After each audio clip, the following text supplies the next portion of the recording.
think anytime you come off two straight defeats, I think there's a time where you start to, battle a little confidence. Unfortunately, I thought, we really came out ready to go. The last 4 or 5 minutes of the first half, as I told our team, we got to figure out why we're good, or what makes us good. And I thought we lost that at the end of the first half. And so once we did that, I think Miami felt like, hey, we're right there. They came out and played with a lot more confidence in the second half. It's very interesting playing them. As you guys saw, they just space the floor, and they go one-on-one, and they have some guys that can make some shots. And, again, they end up shooting 27%, 25% from the three, but it doesn't make you feel much better when, you're up 7 or 8 and they're launching threes from 32 feet. So we got to be better offensively. We were really good in the first 15 minutes. Our team has to figure out, and I have to figure out, why that is. Why are we good in the first 15 minutes and couldn't sustain it? And as I suspect, I really feel like it's because our team has to figure out this is what makes us good. Chris, your 15-4 run to end it, Darius made 3 or 4 really good plays, the drive and one, and then the kick out to Ryan. Yep. No, Darius did a great job. He's been playing a little bit more off the ball, but, the value of him being able to play both on and off the ball showed tonight. He was by far our best point guard, and, I think at times that position gets maligned for us, and we may have to do it by committee. And, each of those guys have shown during different periods of time that they can do the job, but they haven't been consistent like we need them to be.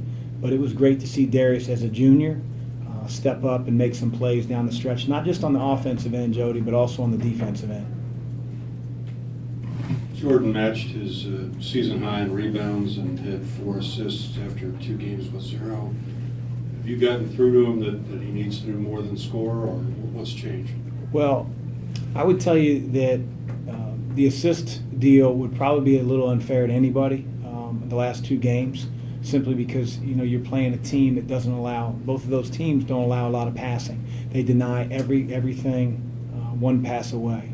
So your assists as a team, for the most part, are going to be low unless you got a dynamic, playmaking dude. But I think, I've had several talks with Jordan about affecting the game in more ways than just scoring, and I really feel like he's tried to do that the last couple games. And we need him to understand what makes him good is doing just that, and not just the scoring. And we need it all from him. We need him to play on the defensive end. We need him to rebound. We need him to make great decisions with the ball. We need him to play like a junior.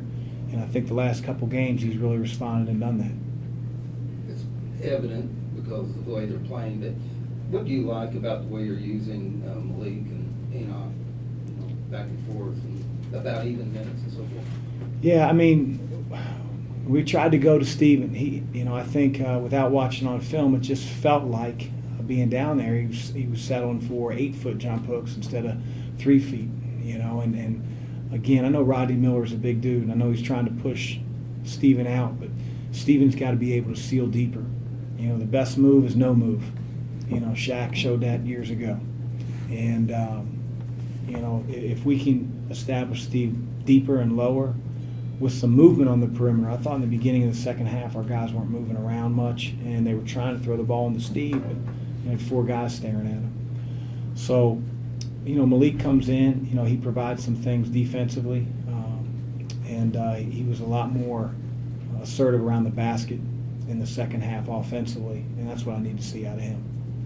What did it mean to have other scorers besides Jordan contributing? Like Darius Slade and Malik, guys like that? Yeah, we need our older players, guys that are very experienced. We need them stepping up offensively. And if we're playing together, if we're pushing the ball, if we're moving the ball when we are in the half court, if we're screening from one another, and the ball gets reversed from side to side, we'll get some good stuff. And I think we did that in the first 15 minutes and maybe the last 5 minutes, but we've got to be more consistent. You went a really long stretch with just one basketball game. I don't know, do you feel like getting back into kind of a rhythm of playing might be your advantage? Yeah, it's a little odd, to say the least. You play, you're in January and you have 6-7 days off. It's a little odd, but contrary to some, I don't make the schedule. How has Ryan responded to coming off the bench, and how nice was it to see him sink that big three there at the end? It was really nice, but I really, outside of the three that he hit, I really liked how he played with some emotion and some fire. You know, I think he needs to do that. You know, this is how he's going to, this is his senior year. You know, you only get one senior year. You know, other guys will be back. But this is, you know, Ryan's last time on the floor, Dwayne's last time on the floor. How do you want to be remembered? And we all know Ryan can shoot. You know, he's gone through a little bit of a slump, but he's got to bring those other things to the table. You know, how much does it mean? I talk to our guys, you know, how you run the race is often determined by how much the race means to you. And it was good to see Ryan play with a lot of passion and talk to his teammates. And I need that from all of the older guys. And when you're trying to bring somebody like Sam Williamson along, and he had some good moments offensively tonight, but then he has a sequence where that ugly turnover and then fouls the three-point shooter. What's the challenge, or how do you get the message across to somebody like, especially when he's coming off the floor after a tough sequence? It's hard, man. It's hard. You know, you sit in my seat. It's hard. You know, you want to be able to get him out there and play through mistakes and become experienced. You know, the same mistakes that, you know, older guys have made when they were younger. But, you know, I do know that I have to play him. I'm going to have to live with some of those. But they're going to have to know that, like, make too many of them, you're not going to be in the game very long. Not at this level. We're trying to win, and I'm trying to get a deeper team. But, you know, quite honestly, he and David made some boneheaded plays in the second half. And I don't care if they're a freshman or not. We're trying to win. And so they got to be better.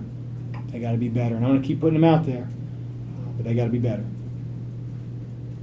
Coach, Dwayne played a lot better tonight. He had 9 points, 13 rebounds, 3 assists. What was the message you had for him and from last game compared to now, and what do you think the difference was in his play tonight? I don't know if I really had, if I was being very honest, a message to strictly Dwayne. Dwayne's a guy I don't worry about.